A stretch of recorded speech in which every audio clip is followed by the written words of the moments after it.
Sejak fosil dinosaurus pertama kali ditemukan dan dideskripsikan pada tahun 1800-an, banyak laporan akan eksistensi dinosaurus di berbagai wilayah terpencil di dunia.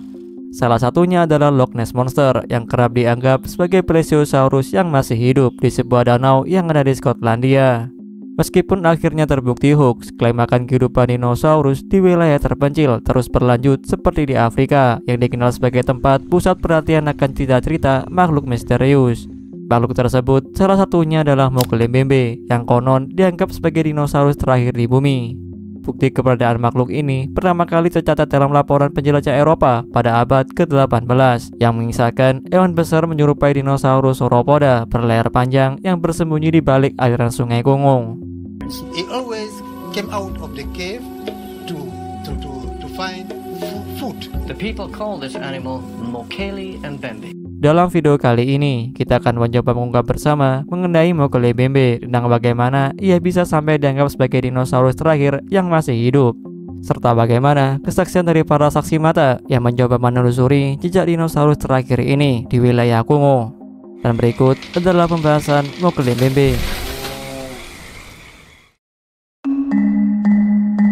Mokele-mbembe merupakan salah satu dari sekian makhluk misterius di dunia ini yang dianggap sebagai dinosaurus terakhir yang berhasil bertahan hidup.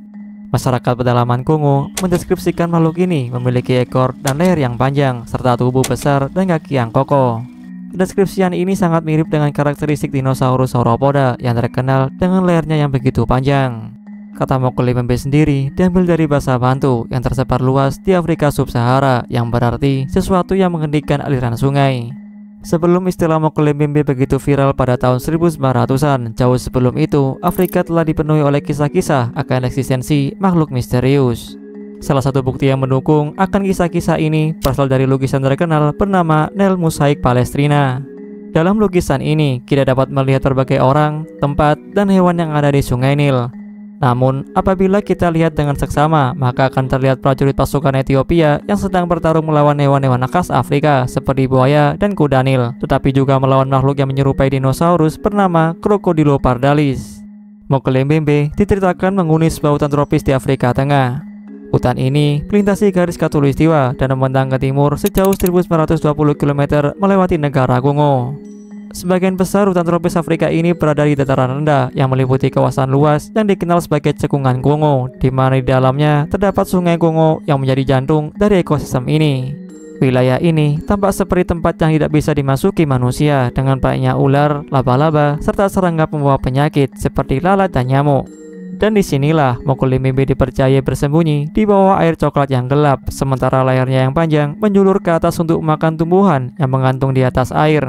Kisah Mokele-mbembe sebagai makhluk besar mirip dinosaurus pertama kali tercatat dalam sebuah buku yang berjudul The History of Loango, Kakonga, and Other Kingdoms in Africa pada tahun 1776.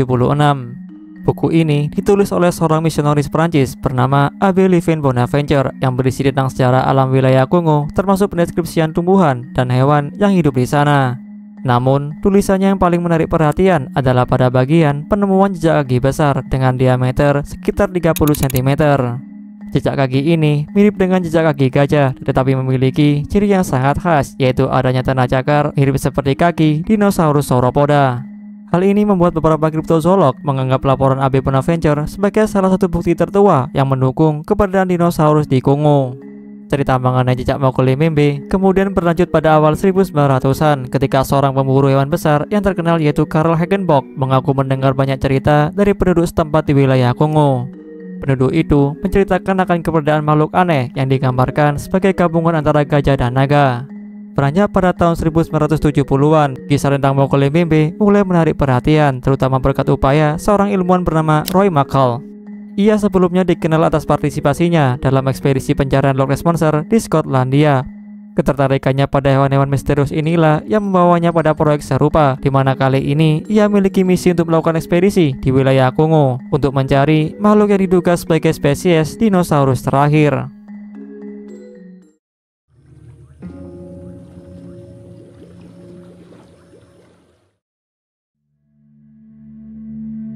Pada akhir tahun 1979, Roy McCall bersama seorang ahli herpetologi sekaligus pakar buaya yaitu James Powell memutuskan untuk melakukan ekspedisi ke Congo.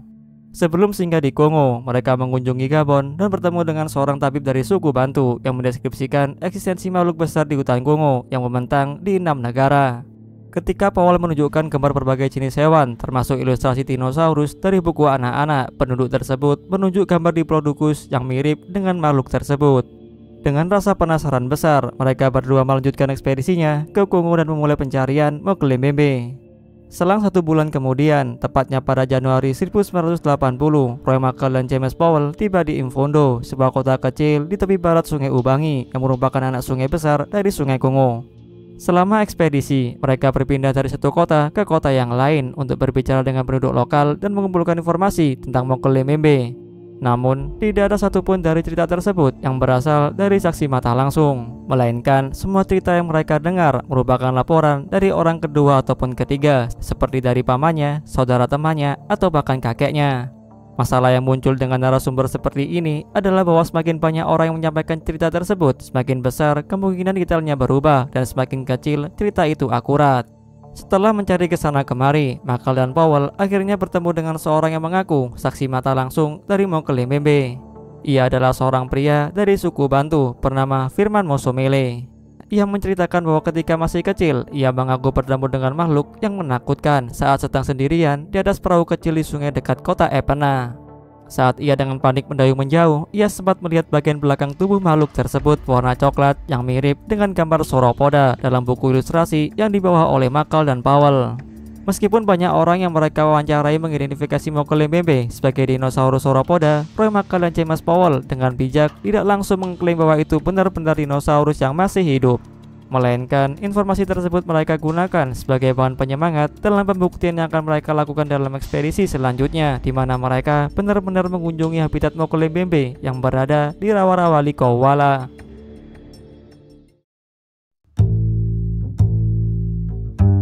Pada akhir Oktober 1981, ekspedisi kedua Roy Mackal dan Powell dalam rangka membuktikan keberadaan Mokele-mbembe resmi dimulai. Kali ini, mereka tidak pergi berdua, melainkan ditemani rombongan peneliti baik dari ahli geologi maupun zoologi. Mereka memiliki misi yang sama, yaitu menuju rawa-rawa Likouala untuk mencari keberadaan Mokele-mbembe sesuai yang diceritakan masyarakat setempat. Wilayah cekungan Kongo yang telah memasuki musim hujan mengakibatkan permukaan air di Sungai Kongo tergolong cukup tinggi. Rombongan yang awalnya berniat berjalan kaki ke tempat tujuan memutuskan untuk menaiki perahu tradisional buatan penduduk lokal yang bernama pirog. Perahu ini menyerupai kapal kanu yang dibuat dari batang pohon besar dengan sisi-sisinya yang hanya beberapa inci di atas permukaan air. Selama ekspedisi, para penjelajah mengalami 2 peristiwa misterius. Yang pertama, saat mereka sedang mengamati tepian sungai yang teduh, terdengar suara keras seperti plop yang diikuti oleh gelombang setinggi 30 cm yang menghantam salah satu kapal mereka. Meskipun para peneliti telah mencari di area tersebut selama setengah jam, mereka tidak menemukan apapun yang bisa menjelaskan asal gelombang tersebut. Tim ekspedisi berspekulasi bahwa gelombang itu mungkin disebabkan oleh Mokele-mbembe, tetapi mereka juga mengakui kemungkinan itu hanya disebabkan oleh sesuatu hal biasa seperti kuda Nil, meskipun kuda Nil sebenarnya tidak diketahui hidup di bagian sungai itu. Dalam insiden kedua, ketika mereka menjelajahi sungai yang dalam dengan menggunakan sonar, mereka mendeteksi objek sepanjang 6 meter di bawah permukaan air. Objek tersebut diam di tempat selama beberapa menit, lalu bergerak dan menghilang. Meskipun ada kemungkinan bahwa objek tersebut adalah Mokele-mbembe, perilaku objek ini juga cocok dengan penjelasan yang lebih masuk akal, yaitu seekor buaya Nil besar yang sedang beristirahat di dasar sungai sebelum akhirnya berenang menjauh. Dalam kesempatan lain, Mackal dan penjelajah lainnya kemudian diajak oleh seorang pemburu lokal ke tepi sungai sambil menunjukkan sebuah jejak kaki raksasa. Jejak ini menunjukkan jalur yang dibuat oleh makhluk tersebut ketika keluar dari sungai. Mackal dan timnya tidak langsung mengklaim bahwa itu adalah jejak kaki Mokele-mbembe, melainkan ada kemungkinan jejak itu dibuat oleh gajah hutan yang masih muda. Namun, sang pemburu dengan tegas menyatakan bahwa jejak ini tidak dibuat oleh gajah karena adanya semacam bentuk cakar besar di kakinya yang mirip dengan dinosaurus sauropoda. Ekspedisi ini akhirnya berakhir pada awal bulan Desember pada tahun 1981. Tidak ada bukti solid dan ilmiah yang berhasil mereka kumpulkan untuk membuktikan keberadaan Mokele-mbembe di Sungai Kongo seperti fosil, foto, ataupun penemuan langsung. Meskipun Makau telah mengumpulkan banyak kesaksian dan indikasi yang menarik, semua itu hanyalah spekulasi tanpa dasar ilmiah yang kuat, sehingga ia tidak dapat mengatakan bahwa Mokele-mbembe adalah dinosaurus yang masih hidup. Lantas, bagaimana akhir dari pembuktian Mokele-mbembe sejauh ini? Setelah 2 ekspedisi yang telah kita bahas sebelumnya berakhir, beberapa ekspedisi lainnya mulai bermunculan. Mulai dari ekspedisi Register, ekspedisi Aknakna, dan yang paling terbaru adalah pada tahun 2018. Semua ekspedisi tersebut tercatat tidak berhasil dalam membuktikan keberadaan dinosaurus di Sungai Kongo. Namun, sebenarnya ada bukti otentik berupa rekaman video akan penampakan Mokele-mbembe yang diambil pada tahun 1992 dalam video dokumenter buatan orang Jepang. They were looking for a dinosaur, a long-lost leftover from the Cretaceous period. They even claimed to have seen and shot footage of a plesiosaur-like creature swimming in the waters of the lake. Hanya saja, banyak orang yang menganggap makhluk itu adalah gajah, sementara yang lain menganggap itu adalah dinosaurus sauropoda. Terlepas dari itu semua, jawaban akan misteri Mokele-mbembe sebenarnya telah terjawab pada sebuah dokumenter BBC pada tahun 2001 dalam serial Kongo. Dalam video dokumenter itu, sekelompok suku Pygmy diwawancarai dan mengidentifikasi badak hitam sebagai Mokele-mbembe. Namun, pada wawancara lain, tepatnya pada tahun 1998, penduduk setempat mengklaim bahwa Mokele-mbembe adalah roh, bukan hewan yang benar-benar hidup.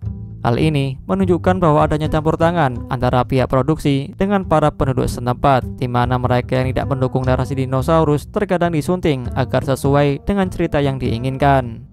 Yang terakhir, jikapun Mokele-mbembe benar-benar dinosaurus dari zaman purba, maka tidak mungkin hanya ada satu atau beberapa individu saja yang menghuni Sungai Kongo. Makhluk ini seharusnya memiliki populasi yang cukup besar yang telah memenuhi kawasan hutan tropis Kongo. Akan tetapi, baik rekaman video, foto, ataupun bukti fisik seperti tulang belulang, kotoran, atau jejak lainnya belum pernah ditemukan hingga saat ini. Karena itulah, kisah Mokele-mbembe sebenarnya didasarkan pada kebohongan belaka yang diciptakan oleh orang-orang barat.